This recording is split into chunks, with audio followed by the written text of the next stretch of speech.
Hello and welcome to this short video which is going to build on Learning Outcome 1 of Unit 503 of the ISMM qualification. We're actually going to look at Learning Outcome 2 now, but it's very much a build from Learning Outcome 1.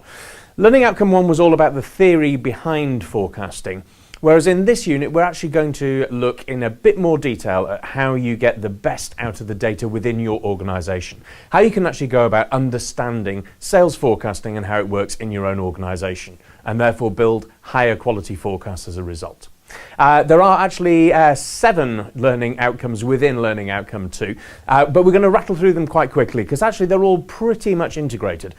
And the challenge with this one is to really look at the work that needs to be done in your organisation to find out how things work and how you can produce better forecasts. So if we look down through the first 5 of the learning outcomes, we can see the first one is, well, what have we got from a sales information point of view? The second is, well, what other information exists within the organisation that we can use to enhance our forecast from a sales point of view? And the third is, well, what plans are in place? How do we actually incorporate the plans that are in place for the business in order to get the best possible forecast that we can? As we move through to Learning Outcome 2.4, it's then looking at variances, which we looked at in quite a lot of detail in Learning Outcome 1. What can we explore from variances that we've seen in the past to make sure that we build in as many of those as we possibly can into the work for the future? And then finally for this area, 2.5, is looking at the IT and software systems that exist and how can we best use those in order to produce high quality forecasts but do it really easily, because actually we don't want to be spending all of our time producing the forecast. We need to be out there and we need to be selling. The last 2 areas within Learning Outcome 2, 2.6 and 2.7, are to look at the control and measurement mechanisms within your organisation. How are we actually going to measure variances and then understand them so we can build them into forecasts for the future? And then finally, what problems and issues are there that are outside of our control that we at least need to reflect in the forecast? How much of it is within our control and what is outside, what might prevent us from hitting the forecast that we put in place? The first one, Learning Outcome 2.1, is to say, okay, within our organisation, let's look at what sort of sales data we have available. Where can we get it from? How quickly can we get it? And what is the most efficient way of sourcing that data so that we can build it into the forecast as soon as we possibly can and as efficiently as we possibly can? You'll see that there are 7 examples up on the chart behind me. Profit data, really important. It's not just sales units and sales value, which are 2 of the others on here as well, but we want to look at profitability measures as well. It tends to be something that salespeople shy away from a certain extent, but actually forecasting profit is fundamental to the performance of a business. So by all means look at volume, by all means look at value sales, but look at the profit that is behind those results as well. Vitally important. In terms of sources for that, well, EPOS data is critical, electronic point of sale. Some organisations have massively complex, huge systems to enable us to do that, and they're fantastic. Even if you haven't got those, some of the simplest EPOS systems will actually now produce really high quality data that can give you pretty much live as is results for what is going through. Other couple of areas, look at market share data, which is available published. Sometimes you have to buy it, but sometimes it's available free. Look at net sales and look at margin from a financial point of view as well. So all of these and many more might exist in your organisation.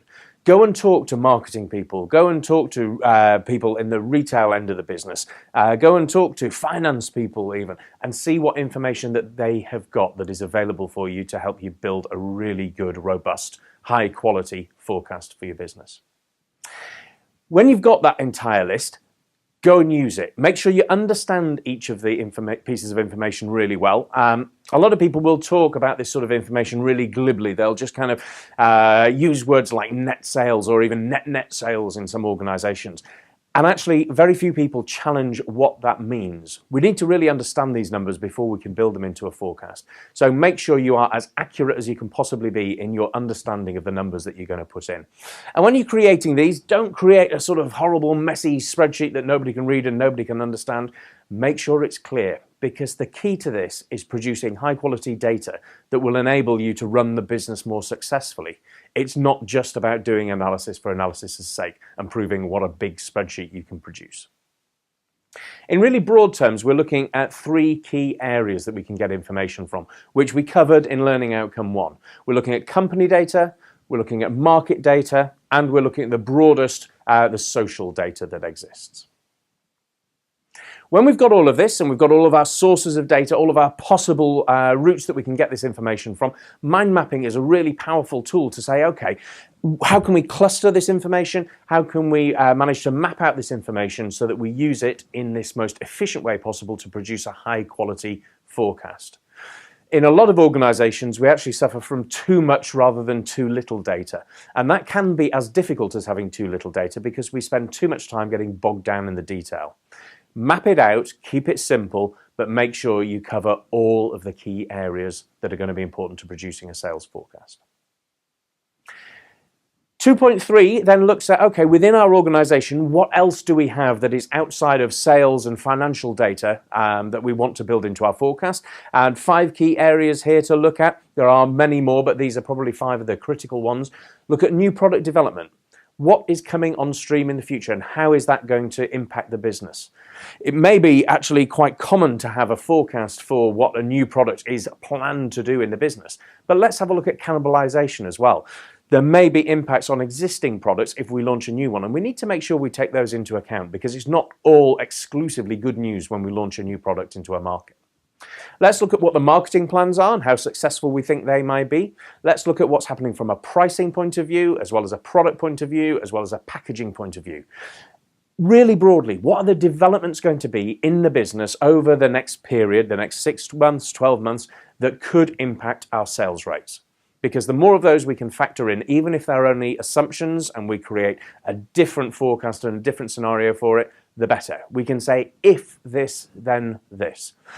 By doing that, we're able more easily to change our forecast as the year progresses and be more accurate on a long-term basis. Learning Outcome 2.4 then looks at this idea of variances, and when we're looking at variances, which again we covered in detail in Learning Outcome 1, let's look at what happened from a variance point of view last year. Let's look at what we didn't get right. Let's have a look at where our forecast was wrong and why it was wrong and see how much of that we can actually build into this year's forecast. So what were the biggest variances? How much were we out overall versus our forecast? What caused the biggest variances that we had? And are we able to predict those for next year? Why couldn't we predict them last year? So again, we're talking about really understanding what is driving the sales performance of our business. And the more we understand that, the more we're able to explain to ourselves and explain to others what really drives the sales performance of the business, the more likely we are to be able to achieve a really accurate forecast. 2.5 looks at the idea of what computer systems and data systems, IT systems and software exist in your organization to enable you to do this. The common one, obviously, is people building Excel spreadsheets and maybe Access databases and things like that. But EPOS systems exist and so on. Don't underestimate the power of just doing a bit of a sort of back of a fag packet type calculation. That's useful, but we do need to get more robust than that as well. A combination of the two, thinking finger in the air, what if, and then modeling it out is a really, really useful balance to strike. IT systems, data systems that you've got can produce huge amounts of data, and it's really easy to start to analyze things and play with things and look at things differently if we just invest that initial time up front to actually make sure that we've got things in a format that enables us to play around with stuff. And by playing around with stuff, it's easy to start to plan different scenarios and to change things as things change across the course of the forecast period. So we need to make a note of the systems that we have in the organizations for sourcing data. Where is that data going to come from? What systems have we got and what software have we got to enable us to analyze the data? And then finally, what are the reporting mechanisms that we've got?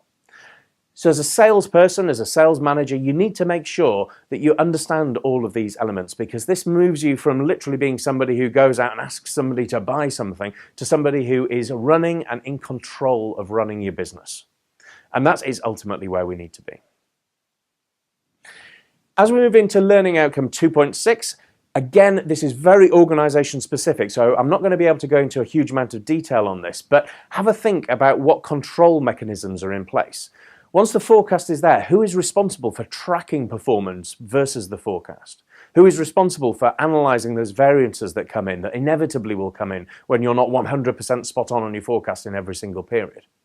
Check these key questions. Who is responsible for the control and measurement systems, and how do they work? Who identifies and highlights those variances that exist? How are the variances then shared with the relevant people so that we can update the forecast and make sure that we keep on top of it right the way through the forecast period? Where does all of this data come from, and how are we going to be able to source it in a really easy and efficient manner? And finally, who is going to turn that data into really practical and usable information so that we can actually do something different as a result of the results that are coming into our business? 2.7 looks at the problems and issues that are outside of our control. This is where we can look at a model that is used in a lot of analysis of businesses. We don't have a crystal ball to enable us to perfectly predict the future, but we also don't have the ability to control everything either. There are lots of factors outside of our control. Some are outside our business unit's control, but inside the control of the business, and the more of those we can fold into our forecast, the better. Some are outside our business's control, but controlled by other people. They might be customers or competitors, but at least they are within the control of somebody. And the more we can start to analyse and predict their behaviour better, the better our forecast is likely to be. But then finally, of course, you've got things that are outside everybody's control. And one good model for looking at all of these is by looking at this thing called Porter's 5 Forces. Porter's 5 Forces is actually covered in a lot of detail in Unit 501, and Mark talks about Porter's 5 Forces a lot. So if you haven't seen that, go and flick back to it if you're not familiar with it. But basically, it looks at what are our suppliers doing, what are our customers doing, what are new entrants coming into the market doing, what are product substitutes doing, and of course, what is happening with the competition in our particular market. So we're going to go into Porter's 5 Forces in more detail in a lot of other videos, but this is a good way of simply thinking about, are we making sure we're folding as many of these pieces of information into our forecast as we possibly can? So that's it, a really quick tour through forecasting and what we need to do within our business. Your challenge is to go and look at your specific business. What have you got available? What is the best approach that is being taken at the moment? And how might we improve that approach in the future? Thank you very much for listening. As usual, if you've got any questions, if there's anything you want us to go into in more detail or different areas you want us to cover, just drop us an email and let us know. And we'll see you for the next webcast, which will be in a week's time. Thank you.